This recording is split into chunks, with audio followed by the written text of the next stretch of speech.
जय श्री कृष्ण। स्वागत है आपका राधे श्याम की दीवानी चैनल पर, जहां हर शब्द में भक्ति है और हर भाव में श्री कृष्ण का प्रेम बसता है।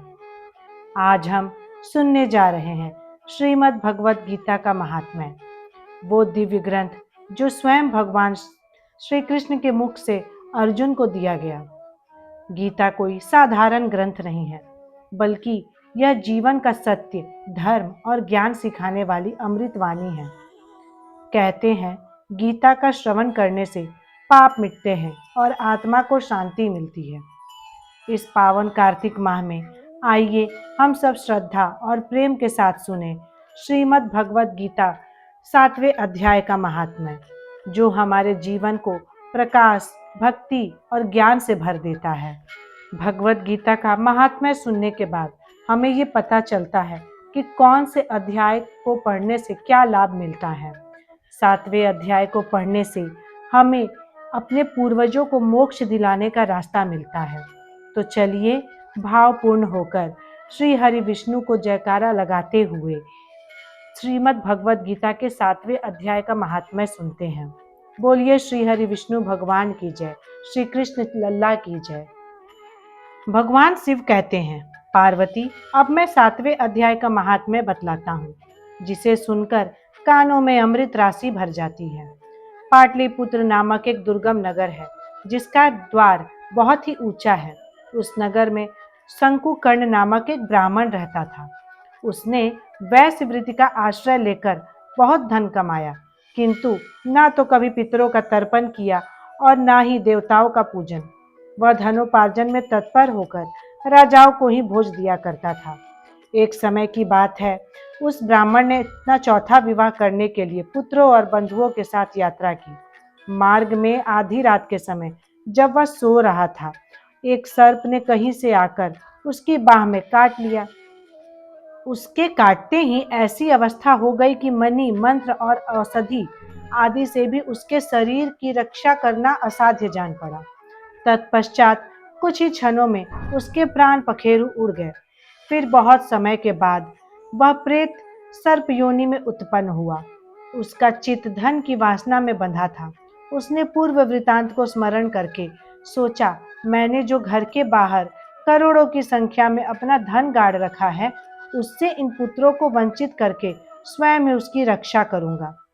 एक दिन सांप की योनि से पीड़ित होकर पिता ने स्वप्न में अपने पुत्रों के समक्ष आकर अपना मनोभाव बताया। तब उसके निरंकुश पुत्रों ने सवेरे उठकर बड़े विस्मय के साथ एक दूसरे से स्वप्न की बात कही। उनमें से मझला पुत्र कुदाल हाथ में लिए घर से निकला और जहां उसके पिता सर्प योनि में धारण करके रहते थे, उस स्थान पर गया। यद्यपि उस धन के स्थान का ठीक ठीक पता नहीं था, तो भी उसने चिन्हों से उसका ठीक निश्चय कर लिया और लोभ बुद्धि से वहां पहुंचकर बाम्बी को खोदना आरंभ किया। तब उस बाम्बी से बड़ा भयानक सांप प्रकट हुआ और बोला, ओ मूढ़, तू कौन है? किस लिए आया है? क्यों बिल खोद रहा है? अथवा किसने तुझे भेजा है? ये सारी बातें मेरे सामने बता। पुत्र बोला, मैं आपका पुत्र हूँ, मेरा नाम शिव है। मैं रात्रि में देखे हुए स्वप्न से विस्मित होकर यहाँ स्वर्ण लेने के कौतूहल से आया हूँ। पुत्र की ये वाणी सुनकर वह सांप हंसता हुआ उच्च स्वर से इस प्रकार स्पष्ट वचन बोला, यदि तू मेरा पुत्र है तो मुझे शीघ्र ही बंधन से मुक्त कर। मैं पूर्व जन्म के गाड़े हुए धन के लिए ही सर्प योनि में उत्पन्न हुआ हूँ। पुत्र ने पूछा, पिताजी, आपकी मुक्ति कैसे होगी? इसका उपाय मुझे बताइए, क्योंकि मैं इस रात में सब लोगों को छोड़कर आपके पास आया हूँ। पिता ने कहा, बेटा, गीता के अमृत में 7वां अध्याय को छोड़कर मुझे मुक्त करने में तीर्थ, दान, तप और यज्ञ भी सर्वथा समर्थ नहीं है। केवल गीता का 7वां अध्याय ही प्राणियों के जरा, मृत्यु आदि दुखों को दूर करने वाला है। पुत्र, मेरे श्राद्ध के दिन 7वां अध्याय का पाठ करने वाला ब्राह्मण को श्रद्धा पूर्वक भोजन करवाओ। इससे निसंदेह मेरी मुक्ति हो जाएगी। वत्स, अपनी शक्ति के अनुसार पूर्ण श्रद्धा के साथ वेद विद्या में प्रवीण अन्य ब्राह्मणों को भी भोजन कराना। सर्प योनि में पड़े हुए पिता के ये वचन सुनकर सभी पुत्रों ने उसकी आज्ञा के अनुसार तथा उससे भी अधिक किया। तब शंकुकर्ण ने अपने सर्प शरीर को त्याग कर दिव्य देह धारण किया और सारा धन पुत्रों के अधीन कर दिया। पिता ने करोड़ों की संख्या में जो धन बांट कर दिया था, उससे वे सदाचारी पुत्र बहुत प्रसन्न हुए।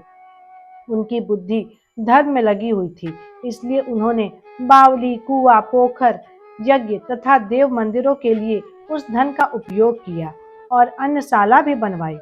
तत्पश्चात 7वें अध्याय का सदा जप करते हुए उन्होंने मोक्ष प्राप्त किया।